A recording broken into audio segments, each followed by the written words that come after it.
Now we're here. We'll reach the spring equinox in 5 weeks.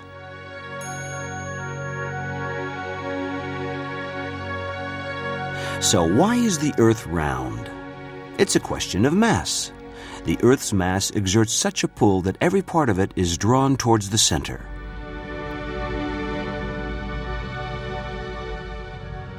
But this doesn't work for asteroids.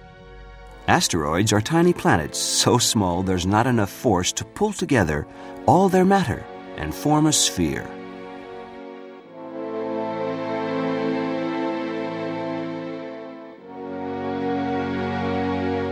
On the Earth, which has a huge mass, the pull towards the Earth's center is irresistible and nothing can escape it. Fortunately for us, since this pull keeps the atmosphere, the air we breathe, around the Earth. It's the Earth's mass that gives us our weight, keeping our feet firmly on the ground and preventing our Australian friends from falling off into space. You feel this pull each time you have to climb the stairs. Whenever you try to move away from the center of the Earth, you have to overcome the Earth's pull. And when something slips from your hands, it's immediately caught by the Earth's pull and falls.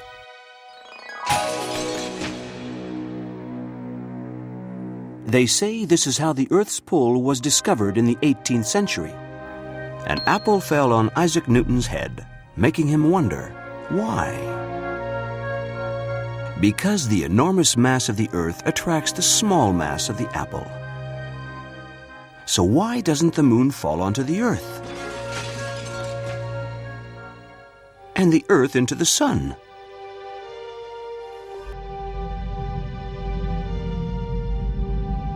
The force of attraction isn't the only force acting on the Earth and the planets. Formed from this matter soup, the planets were subjected to a strong centrifugal push away from the center.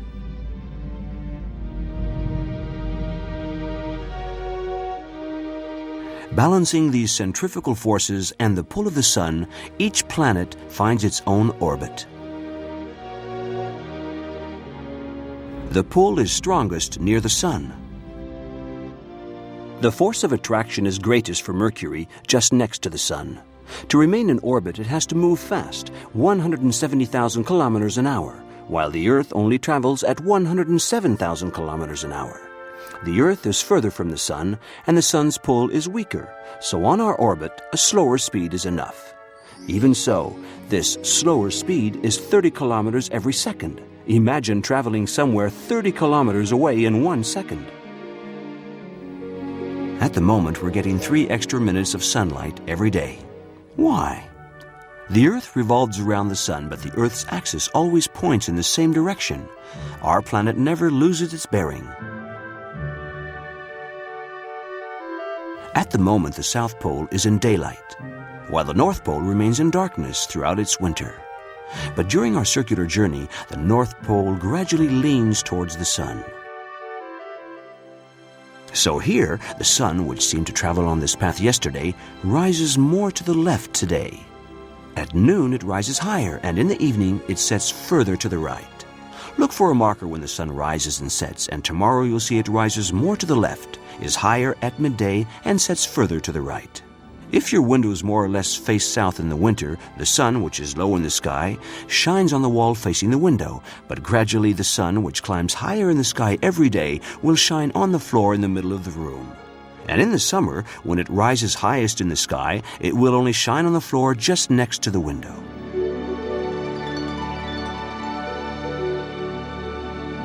Now in winter, the sun's rays reach the far end of the room. Look at these rays and imagine the position of the Earth in the solar system. Imagine your place in the universe.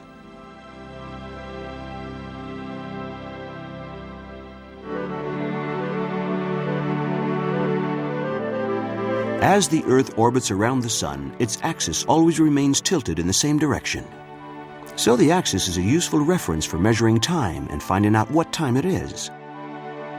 We can imagine the axis of the Earth jutting from the North Pole like a rod. And if we draw a dial on the ice, the shadow of the Earth's axis gives us the time. But there's no need to travel to the North Pole. We can make miniature models of the Earth's axis. These are sundials. At the North Pole, the rod which prolongs the Earth's axis will be straight, at a right angle, 90 degrees. In Stockholm, at a latitude of 60 degrees north, to be parallel with the Earth's axis, the rod must be tilted 60 degrees. A little further south in London, 51 degrees. In the Philippines, 15 degrees. And at the equator, the rod would have to lie flat on the ground. The ground is parallel with the Earth's north-south axis. No more shadow, no more sundial. But there are other types of sundials, all aligned with the north-south axis of the Earth. Although you don't feel the Earth's rotation, you can see it, not only in sundials, but all around you. Every house and every tree throws a shadow. You just have to look. As you follow the shadows, you'll almost feel the Earth's rotation.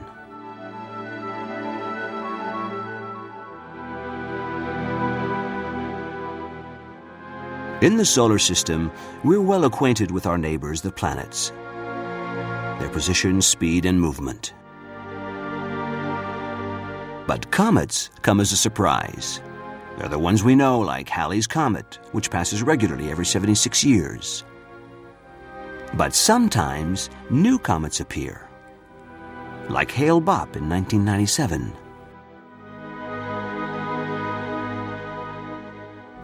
Comets are smaller than planets. They move in elliptical orbits. Some come from distant regions of the solar system, pass close by the sun, then head off again. As they approach the sun, they throw off enormous quantities of gas and dust.